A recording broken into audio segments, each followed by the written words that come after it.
नमस्कार दोस्तों, स्वागत है आपका आपके अपने यूट्यूब चैनल मनप स्टोरीज में। चलिए आज की कहानी शुरू करते हैं। बहू, ऊपर वाले की लाठी में बहुत ताकत होती है। उसकी आवाज भले ही सुनाई ना दे, पर जब पड़ती है तो अच्छे अच्छों के घमंड चूर चूर हो जाते हैं।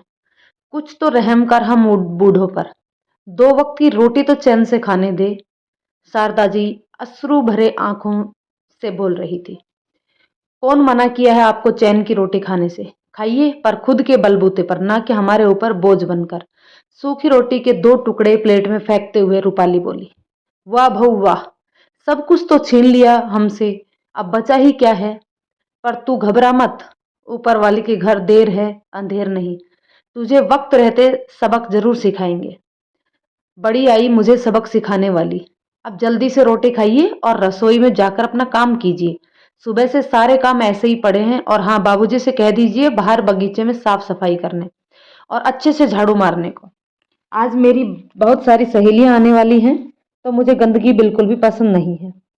अपना रोब दिखाते हुए रूपाली बोली। अपने कमरे में चली जाती है। इधर शारदा जी खाते खाते रो पड़ी और सूखी रोटी के कौवों को देखकर रसोई में काम करने चली गई। दूर खड़े शारदा जी के पति जगमोहन जी अपनी पत्नी की दशा देखकर रो पड़े और झाड़ू लेकर बगीचे की साफ सफाई में लग गए। तभी थोड़ी देर बाद शारदा जी बहू से छुपते छिपाते जगमोहन जी के लिए चाय लेकर आई और उन्हें झाड़ियों के पीछे छुपकर चाय पीने को दे दी। जगमोहन जी वहीं बड़े पेड़ों के पीछे छुपकर बैठ गए और चाय पीने लगे। उन्हें ऐसी अवस्था में देखकर शारदा जी की आंखों से झरझर आंसू बहने लगे और रोते रोते कहने लगी, रंजीत के बापू, मैंने कहा था ना कि अपना घर बार बेचकर यहाँ बेटे बहुओं के पास मत आइए। सारी जमीन जायदाद पैसे सब आपने अपने इकलौते बेटे के नाम कर दी, बिना कुछ सोचे समझे। यहाँ तक कि बैंक के सारे कागज और एफडी के पेपर भी। अब देख लीजिए इसका नतीजा। बेटा तो बेटा, बहू ने भी कहीं का नहीं छोड़ा। एक एक पाई के मोहताज बन गए हैं हम। हमारी हालत तो नौकरों से भी बदतर हो गई है। न ठीक से खाना देती है और न ही चैन से जीने देती है। मैंने कितनी मिन्नतें की थी आपसे कि अपने जीते जी अपने बच्चों को कुछ भी नहीं दीजिए, पर आपने मेरी एक भी बात नहीं सुनी और कल की आई लड़की ने हमारा जीना दुश्वार कर रखा है। माथे पर चिंता की लकीरों के ऊपर हाथ धरे शारदा जी अपना दर्द बयां कर रही थी। हमें माफ कर दो शारदा, मुझसे बहुत बड़ी भूल हो गई। मैं बेटे के मोह में अंधा हो गया था। मुझे अच्छे और बुरे का फर्क ही नहीं दिखाई दिया। मुझे लगा रंजीत के बिजनेस में भारी नुकसान हुआ था, तो अगर मेरी मदद से उसे कुछ आराम मिल जाए तो मैं अपने पिता होने के फर्ज निभाने में सफल हो पाऊंगा। पर मैं गलत था। मुझे बहू पर भी पूरा भरोसा था कि वह हमारा पूरा ध्यान रखेगी। उसके व्यवहार में कभी इस तरीके का छल कपट तो मैंने देखा ही नहीं था। पर पैसे आते ही उसका घमंड 7वें आसमान पर होगा, ऐसा सपने में भी नहीं सोचा था। पर अब बहुत हो गया हमारा अपमान। जिसकी कमाई के पैसे पर ये लोग ऐश कर रहे हैं, उन्हें ही 2 वक्त की रोटी के लिए उन पर निर्भर रहना पड़ रहा है। मैं आज ही इन दोनों को साफ साफ शब्दों में कह दूंगा कि मुझे मेरे पैसे वापस चाहिए, नहीं रहना हमें इनके रहमो करम पर। जगमोहन जी पूरे गुस्से में भरकर बोल रहे थे।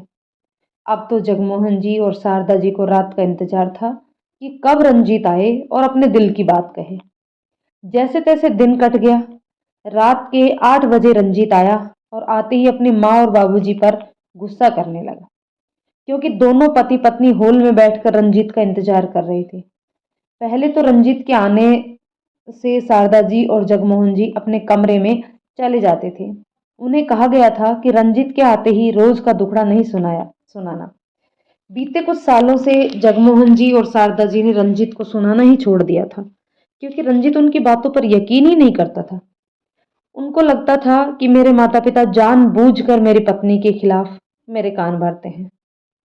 आज जब माता पिता को ऐसे बैठा देखा तो वो गुस्सा करने लगा। तभी जगमोहन जी जोर से चिल्लाए और बोले, आज मैं यहां से नहीं जाऊंगा जब तक मैं तुझसे अपने दिल की बात ना बता दूं, और आज तुझे सुनना ही होगा। आवाज सुनते ही रूपाली भी अपने कमरे में आ गई, अपने कमरे से बाहर आ गई और शारदा जी को कहने लगी क्या आप भी माँ जी बाबूजी को कमरे में ले जाइए, कब से बोल रही थी कि चले जाइए अपने कमरे में, आपको तो इन्हें परेशान ही करना होता है बस। अभी अभी तो आए हैं काम से वापस और आते ही शुरू हो गए। एकदम चुप हो जाओ रूपाली, बहुत हुआ तुम्हारा, अब बर्दाश्त नहीं करूंगा, जोरदार आवाज में जगमोहन जी बोले। जगमोहन जी को इतने गुस्से में आज से पहले कभी नहीं देखा था।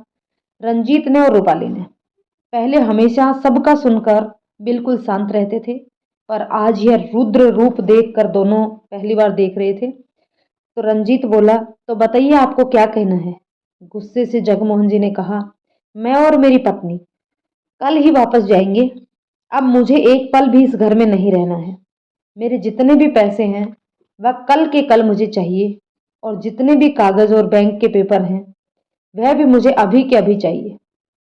और वह 10 लाख रुपए की एफडी के पेपर भी ला कर दे। बाबूजी की बातें सुनकर दोनों के चेहरों पर 12 बज गए। दोनों परेशान होते हुए कहते हैं, पर बाबूजी आप अचानक ऐसे कैसे बोल सकते हैं? क्या बात है बाबूजी, इस घर में कोई परेशानी है क्या? आप ऐसा मत बोलिए, हमारा क्या होगा, हम तो फिर से सड़क पर आ जाएंगे। रंजीत अपने पिता के पैर पकड़ते हुए बोलता है, बस कर रंजीत, बहुत हुआ तेरा दिखावा। अरे हाथी के दांत खाने के कुछ और, दिखाने के कुछ और। बंद करो ये ड्रामा, तुम दोनों पति पत्नियों ने मिलकर हमारा जीना दुश्वार कर दिया है। अरे माँ हूं मैं तेरी, पर तेरी पत्नी मुझे नौकरानी समझती है। और जिस बाप ने अपने जीवन भर की कमाई तुझ पर निछावर कर दी, उसे 2 वक्त की रोटी भी भरपेट नहीं खिला पाए तुम। तुम्हारी पत्नी अपने मन की करती है और तुम उसको बढ़ावा देते गए, पर अब नहीं। रंजीत, अरे एक वक्त की रोटी खिलाएंगे तो आत्मसम्मान के साथ खाएंगे, पर अब यहाँ एक पल भी नहीं रुकेंगे। शारदा जी आंखों में आंसू लेकर रंजीत और रूपाली शारदा जी के पैरों में गिर गए और बोले, ए माँ, माफ कर दे, पर ऐसा मत कर। पर अब जगमोहन जी और शारदा जी उनके मगरमच्छ वाले आंसुओं से पिघलने वाले नहीं थे। उन्होंने जो फैसला लिया था वह बिल्कुल कर लिया था, और मजबूरन रंजीत को भी सारे पैसे उनको वापस करने पड़े। अपने हक की कमाई लेकर के दोनों पति पत्नी आत्मसम्मान की पोटे लेकर अपने गांव की तरफ निकल पड़े। दोस्तों, ये कहानी आपको कैसी लगी कमेंट करके बताइएगा। वैसे ये जो कहानी है ये आजकल हर घर घर की कहानी हो गई है। आपका इसके बारे में क्या राय है? क्या उन पति पत्नी ने जो बेटों के खिलाफ फैसला लिया वो सही है कि नहीं? कमेंट करके जरूर बताइएगा। आपकी राय हमारे लिए बहुत कीमती कीमती होती है। दोस्तों, वीडियो पसंद आए तो लाइक शेयर करें, चैनल पर नए हैं तो चैनल को सब्सक्राइब कर लें और बेल आइकन को दबा लें, क्योंकि इसी प्रकार की कहानियाँ आपके लिए मिलती रहती हैं। धन्यवाद दोस्तों।